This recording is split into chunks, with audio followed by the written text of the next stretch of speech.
அனைவருக்கும் வணக்கம். நாம் வாழ்க்கையில் பல கனவுகளை காண்கிறோம். சில கனவுகள் நனவாகின்றன, சில கனவுகள் நம் கைகளிலிருந்து நழுவி செல்கின்றன. அப்போது நாம் வருந்துகிறோம், என் வாழ்க்கை தோல்வியடைந்து விட்டது என்று கூட நினைக்கிறோம். ஆனால் உண்மையில் நாம் நினைத்த பாதையை விட சிறந்த பாதையை வாழ்க்கை நமக்காக தேர்ந்தெடுத்து இருக்கலாம். அப்படிப்பட்ட ஒரு சிறிய மழைத்துளையின் கதையை தான் இன்று நாம் பார்க்க போகின்றோம். கடலில் கலக்க வேண்டும் என்ற ஒரே கனவுடன் பயணித்த அந்த மழைத்துளி எதிர்பாராத ஒரு இடத்தில் விழுகிறது. அதன் பிறகு என்ன நடந்தது? அது தனது கனவை அடைந்ததா, அதைவிட பெரிய சாதனையை செய்ததா என்பதை பற்றி இந்த கதை நமக்கு கூறுகிறது. கதைக்குள் செல்வதற்கு முன்பாக எங்கள் சேனலை சப்ஸ்கிரைப் செய்து பெல் பட்டனை அழுத்துங்கள். எங்கள் கதைகள் உடனுக்குடன் உங்களை வந்து சேரும். வாருங்கள், கதைக்குள் செல்வோம். கருமேகங்கள் வானம் முழுவதும் பரவி இருந்தன. காற்று மெதுவாக வீசியது. மழை பெய்ய போகிறது என்பதை பூமியே உணர்ந்தது போல இருந்தது. அந்த மேகங்களுக்குள் ஆயிரக்கணக்கான மழைத்துளிகள் காத்து கொண்டிருந்தன. ஒவ்வொரு துளிக்கும் ஒவ்வொரு கனவு இருந்தது. சில துளிகள் ஆறுகளில் விழ வேண்டும் என்று ஆசைப்பட்டன. சில துளிகள் மலர்களின் இதழ்களில் அமர வேண்டும் என்று நினைத்தன. ஆனால் ஒரு சிறிய மழைத்துளிக்கு மட்டும் ஒரு பெரிய கனவு இருந்தது. அதன் பெயர் முத்து.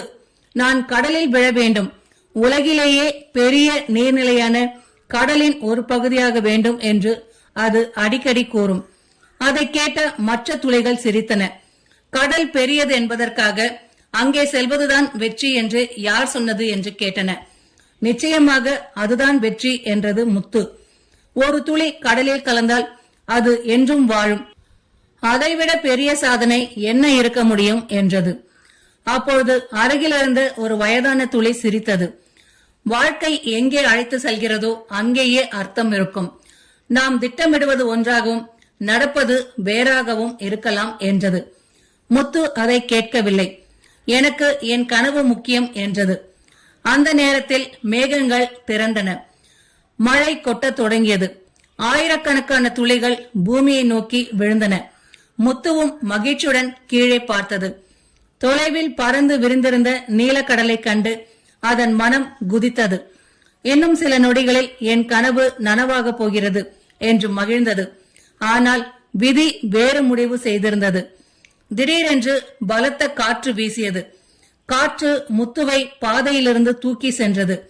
இல்லை, என்னை விடு, நான் கடலுக்கு போக வேண்டும் என்று அது கத்தியது. ஆனால் காற்று நிற்கவில்லை. சில நொடிகளில் அது தொலைவில் இருந்த ஒரு வறண்ட நிலத்தில் விழுந்தது. அங்கு பச்சை இல்லை, நிழல் இல்லை, ஒரு சிறிய செடி கூட இல்லை. வெயிலால் விடுத்த மண் மட்டுமே இருந்தது. முத்துவின் மனம் உடைந்தது. இதற்காகத்தானா நான் இத்தனை நாள் கனவு கண்டேன் என்று தோன்றியது. அன்று முழுவதும் அது வருத்தப்பட்டு கொண்டே இருந்தது. அடுத்த நாள் சூரியன் உதித்தான். வெயில் அதிகரித்தது. முத்து மெதுவாக மண்ணுக்குள் ஊறத் தொடங்கியது. இப்பொழுது நான் மறைந்து போகிறேன் என்று நினைத்தது. அப்பொழுது ஒரு மெலிந்த குரல் கேட்டது, நன்றி நண்பனே என்று. முத்து திடுக்கிட்டது. யார் என்று பார்த்தது. நான் ஒரு விதை என்றது. மண்ணுக்குள் புதைந்து கிடந்த சிறிய விதை அப்பொழுது பேசிக் கொண்டிருந்தது. பல மாதங்களாக நான் தண்ணீருக்காக காத்திருந்தேன்.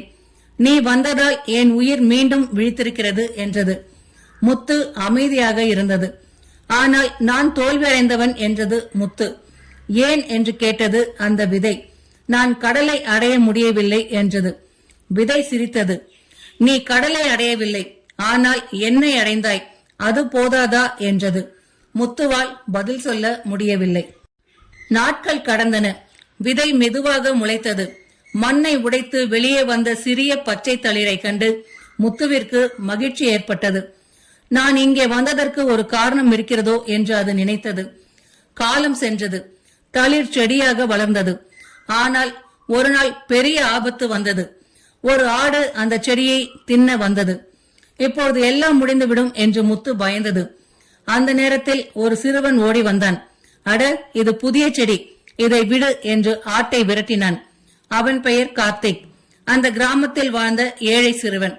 அவன் தினமும் அந்த செடிக்கு சிறிது தண்ணீர் ஊற்ற ஆரம்பித்தான். ஆண்டுகள் கடந்தன. செடி பெரிய மரமாக வளர்ந்தது. அந்த மரம் வளர வளர கிராமத்தின் தோற்றமும் மாறியது. பறவைகள் வந்து கூடு கட்டின, அணில்கள் விளையாடின, வண்ணத்து பூச்சிகள் சுற்றின. ஒரு காலத்தில் வெறிச்சோடி இருந்த இடம் உயிர்ப்புடன் மாறியது. ஒரு நாள் கடுமையான கோடை வந்தது. கிராமத்தில் தண்ணீர் பற்றாக்குறை ஏற்பட்டது. கிணறுகள் வற்றின. மக்கள் கவலையில் மூழ்கினர். அப்பொழுது அந்த பெரிய மரம் மட்டுமே பசுமையாக இருந்தது. அதன் நிழலில் மக்கள் ஓய்வெடுத்தனர்.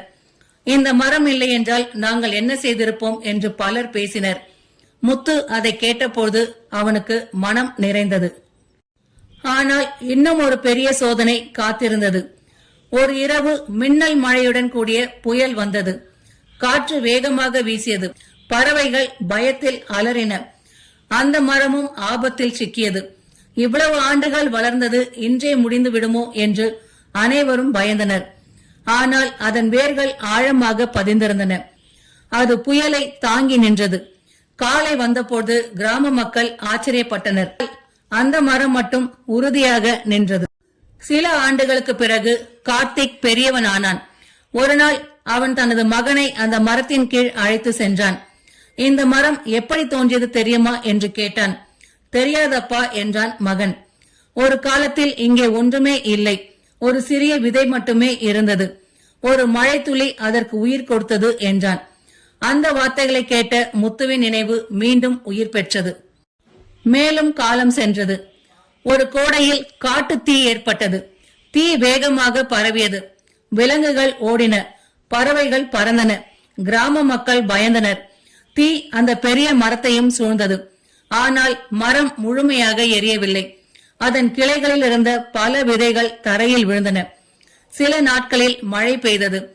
அந்த விதைகள் முளைக்க ஆரம்பித்தன. ஒரு மரம் இருந்த இடத்தில் 10 மரங்கள் உருவாயின. 10 மரங்கள் இருந்த இடத்தில் ஒரு சிறிய காடு உருவானது. பல ஆண்டுகள் கழித்து அந்த பகுதி முழுவதும் பசுமையாக மாறியது.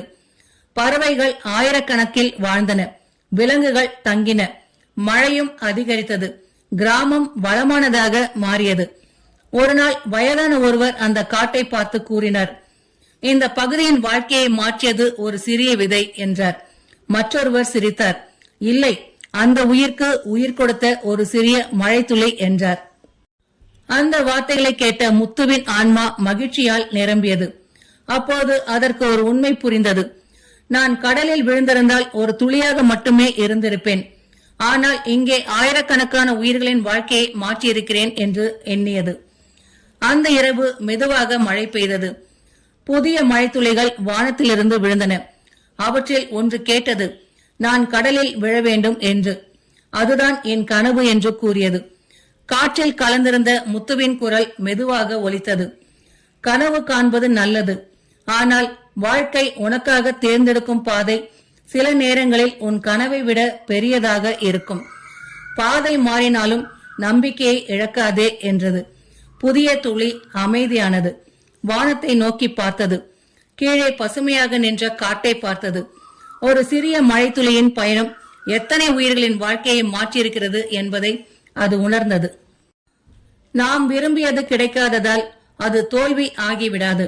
சில நேரங்களில் வாழ்க்கை நமக்காக தேர்ந்தெடுக்கும் பாதை நாம் கனவு கண்டதை விட மிக பெரிய சாதனையை உருவாக்கும் என்பதை இந்த கதை நமக்கு எடுத்துரைக்கிறது.